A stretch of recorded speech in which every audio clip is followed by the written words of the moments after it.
নমস্কার বন্ধুরা, আমার রান্নাঘরে সবাইকে স্বাগত। প্রচণ্ড গরমে কতদিন যাবত একদম ঠান্ডা ঘামে ঘামে বসে গেছে, মুখে কোনো রুচি নেই।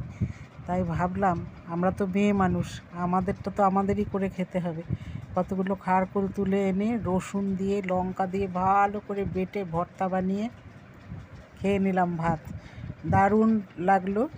আর তোমরা কে কে এই ভর্তা ভালো খাও জানিও। আর সকলেই এটা ভালো খায় গরম ভাতে, জমিয়ে খেয়ে নিলাম। আর ভাইয়ের বউ দিয়েছিল একটু আম তেল, সেই আম তেলটা তার ভিতরে মিশিয়ে নিলাম। দারুণ জমে গেল খাওয়াটা। ভিডিওটা যদি ভালো লাগে তোমাদের, তাহলে সকলে একটা লাইক করে দিও।